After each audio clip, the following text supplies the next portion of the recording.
este les suena curioso, pero realmente es algo que se ve todos los días. Entonces, yo quiero enfatizar que todos los días ustedes se hacen pacientes que van a tener una queja, que se sienten acatarrados, pero que hay que ir un poquito más lejos de qué es lo que está pasando. Y en términos generales, vamos a dejar como mensaje que todos ustedes saquen su buen sal y examinen la nariz. Si ustedes no hacen un buen examen clínico, no van a poder entrarle al fondo al catarros guatemalensis. Esto básicamente lo vemos en las emergencias. Las personas llegan, están quejándose, se sienten congestionados, tienen tos. Como neumólogos, ustedes sabrán que nosotros no vamos a estar mucho por la tos, pero muchos pacientes llegan porque se sienten mal, tienen tos, pero también les cuesta respirar o están congestionados. Y lo que tienen es catarros guatemalenses. A ver si ustedes, pues al final me dan un poco de razón en qué hacer con este tipo de pacientes. Cuando hablo de catarros guatemalenses estoy hablando de rinosinusitis. Y ese es el concepto. Hay varias definiciones, pero hablamos que es un grupo de trastornos caracterizados por inflamación de la mucosa de la nariz y de los senos paranasales. Entonces no podemos hablar nosotros de la nariz sin los senos. Si quieren hablar de los senos, también tienen que hablar de la nariz.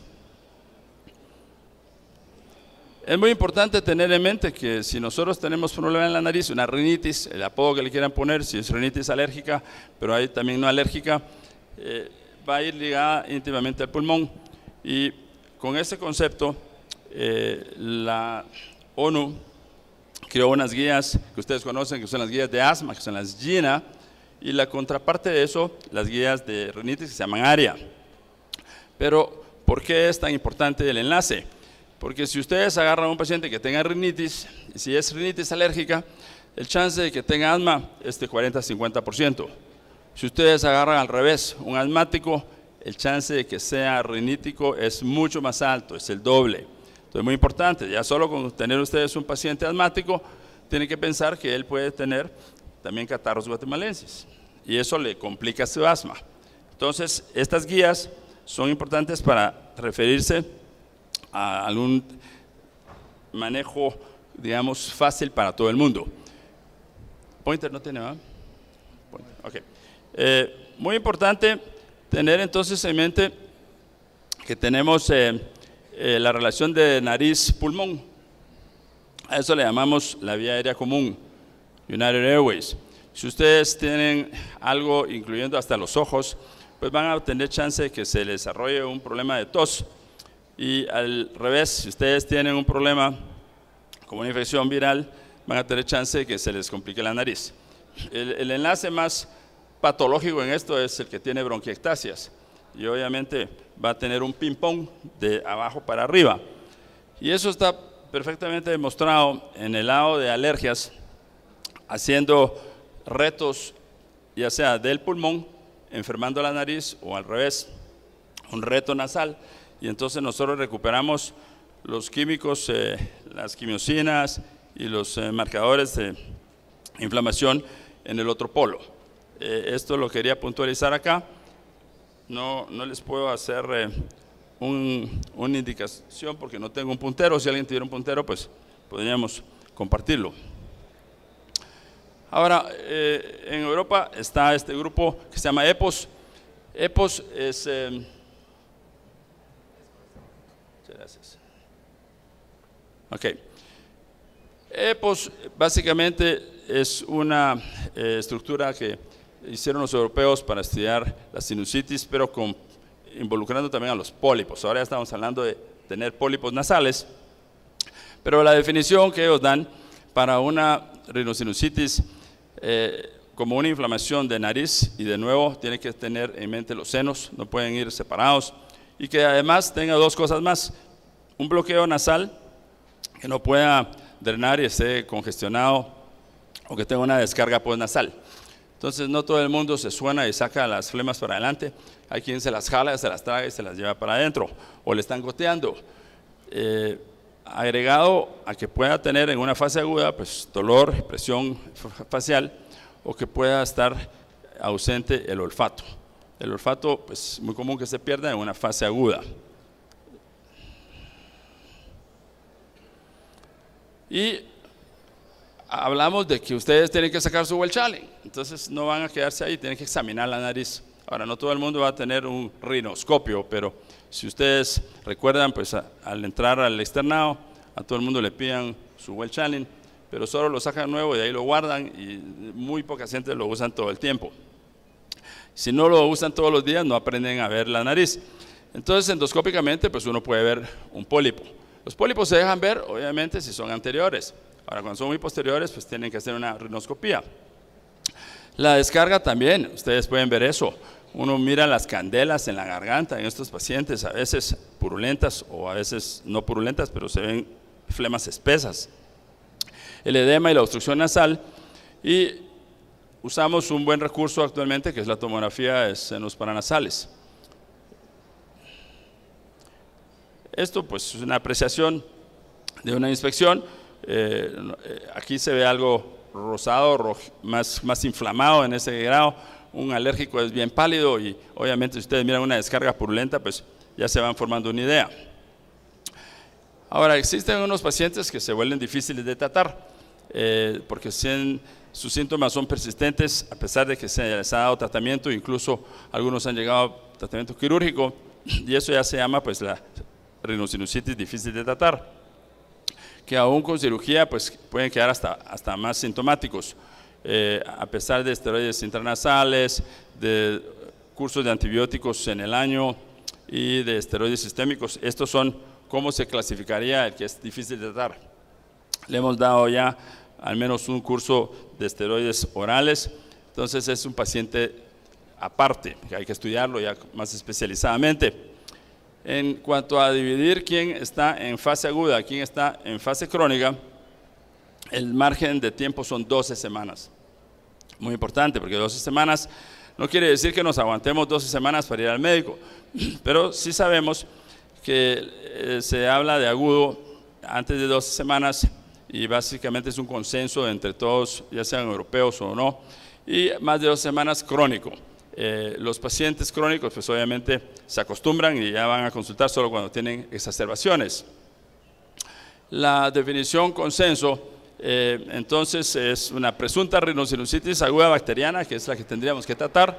Los pacientes que tienen pólipos, y esos ya entran en un grupo más crónico, pero tenemos que entonces buscar y demostrar si tienen o no pólipos, porque hace la diferencia. Y luego los que puedan tener hongos, que es otro grupo más complicado. Esos 4 grupos son los que ustedes tendrían que tener en mente, y no todos los van a poder captar desde un inicio. Aquí está un poquito borrosa la slide, pero básicamente pueden ustedes ver en la primera parte del lado izquierdo, esto es lo que le pasaría a alguien que tiene un catarro común. Ustedes, si les da un catarro, al tercer día ya deberían de sentirse mejor. Empiezan tal vez mal, pero ya sobre un tercer día, si es que no se complica la cosa, pues van a irse sintiendo mejor alrededor del 7º día. Entre 7 y 10 días ya debe estar uno, digamos, curado.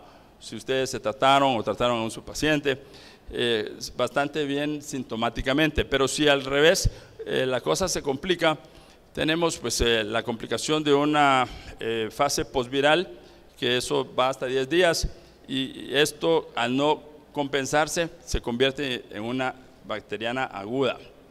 Es el margen de tiempo. Entonces llegamos hasta 12 semanas, lo cual lo hace ya una sinusitis crónica.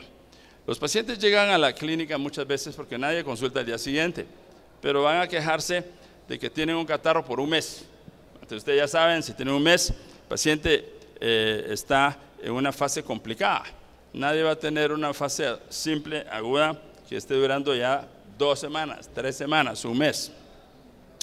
El problema cuando ya supera las 12 semanas es que estamos hablando de un proceso crónico persistente, posiblemente por la formación de biofilms en las fosas nasales, y de osteitis cuando es más crónico, o sea, una involucración del hueso hay que tener entonces ya una alta sospecha de un proceso alérgico crónico y o proceso de bajas defensas, de algún grado de inmunodeficiencia. Los factores también intrínsecos de las vías aéreas en cuanto a tener pues un espolón o alguna anomalía anatómica. Y en estos pacientes, si tienen pólipos, y a veces pudiera ser la causa de pólipos, se desarrolla una cantidad de superantígenos por el estafilococo aureus. No necesariamente van a ver ustedes a veces una cantidad de pus, y tampoco necesariamente tienen que ir a cultivar, pero el estafilococo residiendo en una nariz muy obstruida desarrolla superantígenos, lo cual aumenta mucho la IgE y esos pacientes están mucho más complicados. Otros lo que tienen es que se colonizan y ya se colonizan con hongos, y cuando ya tienen hongos desarrollan una reacción eosinofílica muy fuerte, y ustedes hacen unas tomografías que van a encontrar un piso de un seno muy grueso. Si hace una biopsia, eso es una alfombra de eosinófilos. Y algunos que son pacientes en otra línea van complicados porque son sensibles a la aspirina o a veces a los AINES. Entonces son aquellos que si ustedes les dan aspirina pueden tener un ataque de asma y se les complica la nariz. Paradójicamente, esos pacientes, para tratarlos se puede necesitar la desensibilización de aspirina.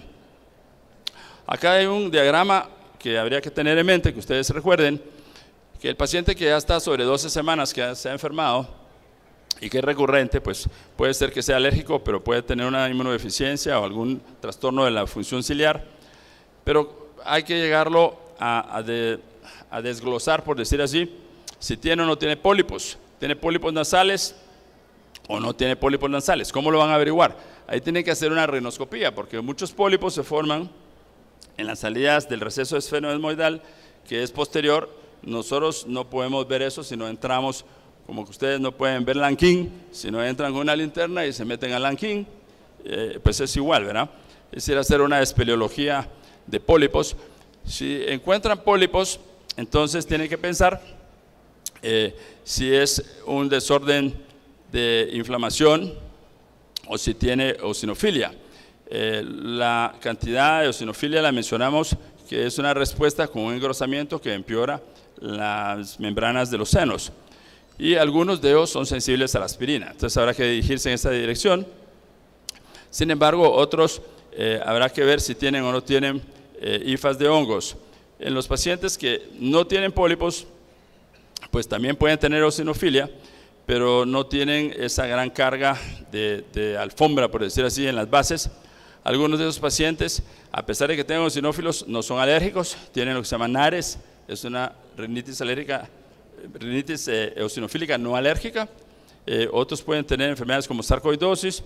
El reflujo gastroesofágico es parte de estos pacientes complicados crónicamente, y algunos tienen la rinitis vasomotora, que es aquellos pacientes que se toman un caldo caliente o picante y empiezan a tener estornudos y se les tapa la nariz y tienen que sacar un pañuelo y tienen que estarse limpiando.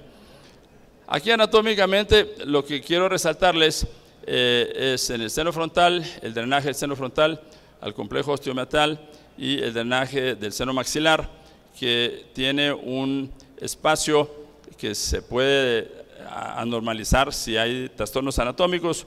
El problema que se había presentado en el pasado era que alguien que tenía sinusitis crónica le hacían una cirugía de Calwell-Luck, rompiendo el hueso para abajo, pero estos pacientes nunca mejoraban después de la primera operación, porque el movimiento ciliar de todos los senos busca hacia el receso, hacia el drenaje del meato osteomeatal, y esta cirugía debe conservar la posición y la anatomía.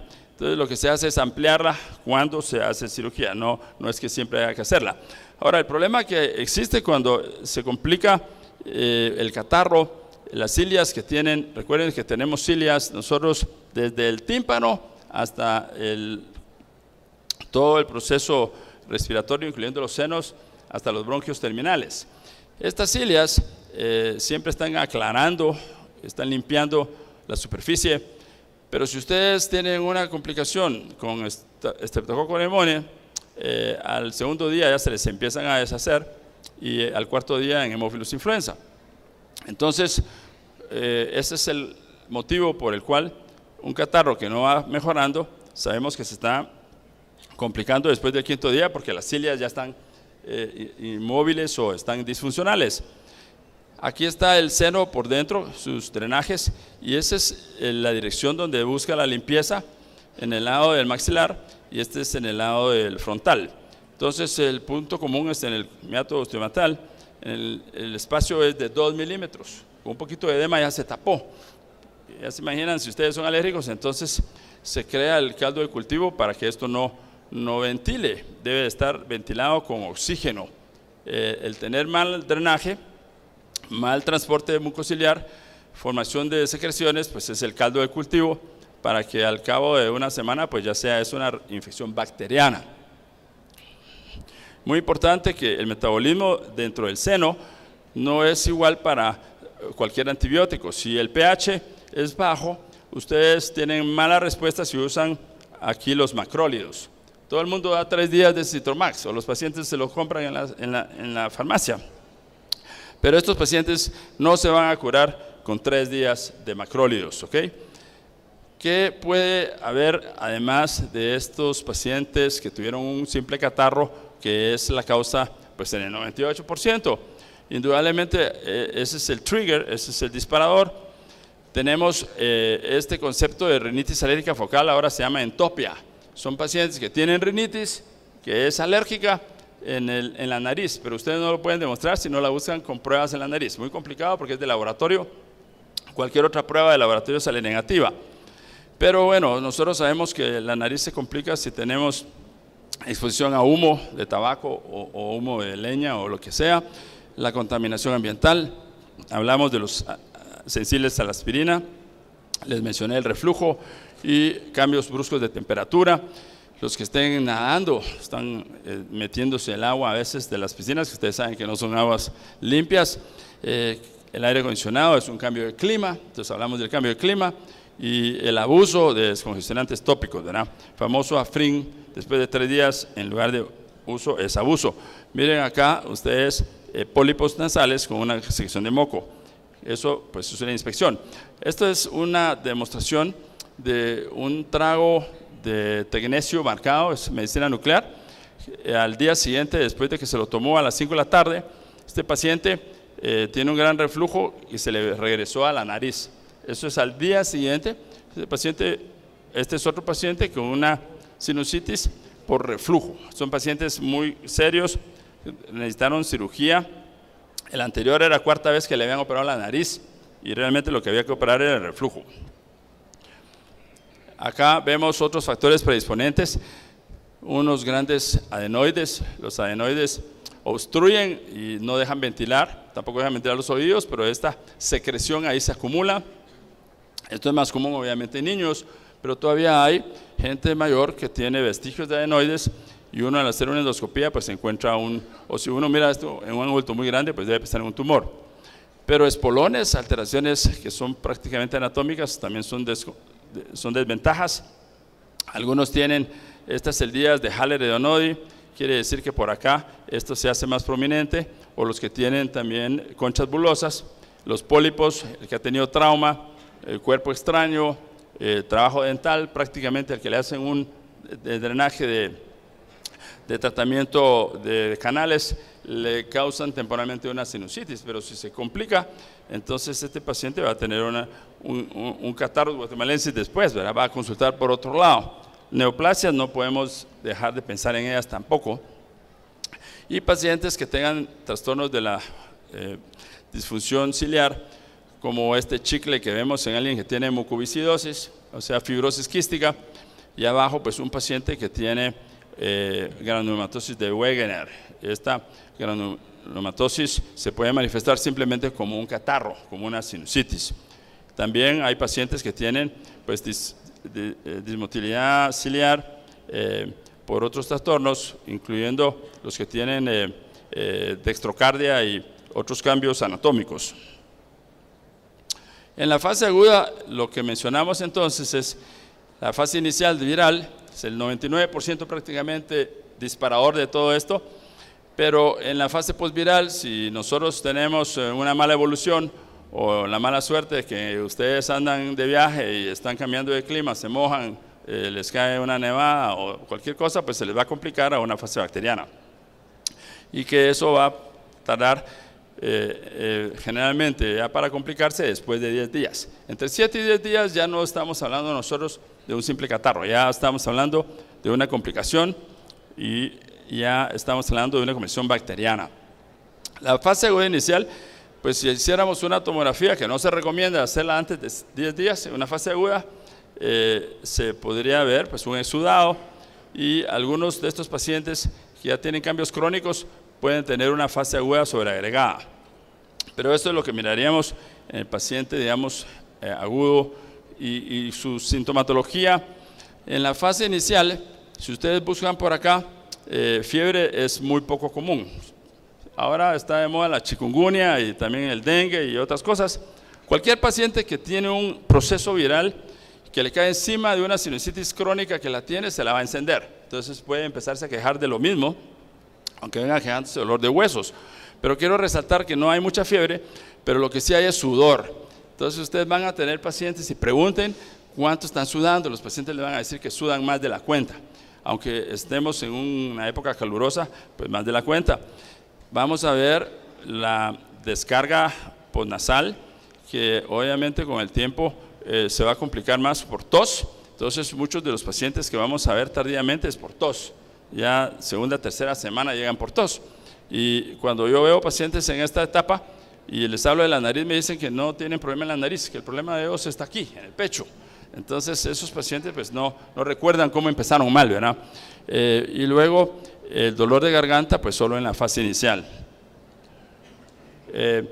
La fase acá purulenta, que ustedes esa la pueden inspeccionar puramente con su buen Well Challenge. Y en pacientes que tienen una fase de esta, pues tienen mucho más tos y dolor de cabeza en la fase aguda. Pueden tener también molestias en el resto de las vías aéreas, como una otitis. En general, el examen lo deben hacer ustedes con su propio aparato, pero si ya quieren buscar algo más, pues tendrán que referirlo a que alguien les haga una endoscopía. Hay que revisar porque algunos pacientes tienen trastornos también paralelos, como una otitis, y no es necesario hacer una tomografía de seguimiento, excepto que el caso sea complicado. Ya no usamos placas porque realmente la información queda muy corta. En esta ustedes sí pueden ver que aquí hay un engrosamiento, pero obviamente en una tomografía ustedes tienen todas las vistas para poder ver lo que está pasando. Un nivel hidroaéreo es una fase aguda, ¿verdad?